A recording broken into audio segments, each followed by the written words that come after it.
Chapter 23. In the 7th year, Jehoiada showed his strength. He made a covenant with the commanders of units of 100, Azariah, son of Jeroham, Ishmael, son of Jehohanan, Azariah, son of Obed, Maaseiah, son of Adaiah, and Elishaphat, son of Zichri.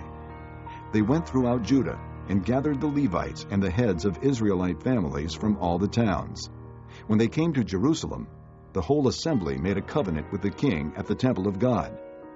Jehoiada said to them, "The king's son shall reign, as the Lord promised concerning the descendants of David. Now this is what you are to do. A third of you priests and Levites who are going on duty on the Sabbath are to keep watch at the doors. A third of you at the royal palace, and a third at the foundation gate. And all the other men are to be in the courtyards of the temple of the Lord. No one is to enter the temple of the Lord except the priests and Levites on duty. They may enter because they are consecrated, but all the other men are to guard what the Lord has assigned to them.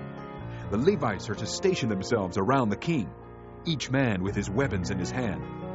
Anyone who enters the temple must be put to death. Stay close to the king wherever he goes." The Levites and all the men of Judah did just as Jehoiada the priest ordered. Each one took his men, those who were going on duty on the Sabbath, and those who were going off duty, for Jehoiada the priest had not released any of the divisions. Then he gave the commanders of units of 100 the spears and the large and small shields that had belonged to King David, and that were in the temple of God.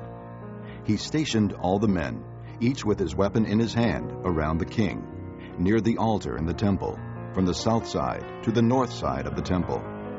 Jehoiada and his sons brought out the king's son and put the crown on him. They presented him with a copy of the covenant and proclaimed him king. They anointed him and shouted, "Long live the king!" When Athaliah heard the noise of the people running and cheering the king, she went to them at the temple of the Lord. She looked, and there was the king, standing by his pillar at the entrance. The officers and the trumpeters were beside the king, and all the people of the land were rejoicing and blowing trumpets, and singers with musical instruments were leading the praises. Then Athaliah tore her robes and shouted, "Treason!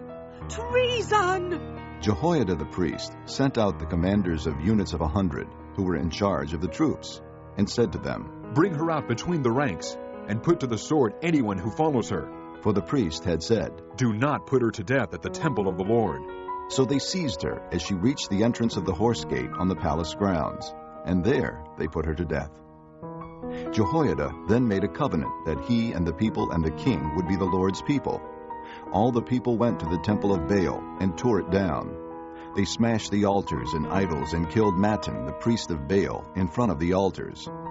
Then Jehoiada placed the oversight of the temple of the Lord in the hands of the priests, who were Levites, to whom David had made assignments in the temple, to present the burnt offerings of the Lord as written in the law of Moses, with rejoicing and singing, as David had ordered. He also stationed doorkeepers at the gates of the Lord's temple, so that no one who was in any way unclean might enter. He took with him the commanders of hundreds, the nobles, the rulers of the people, and all the people of the land, and brought the king down from the temple of the Lord.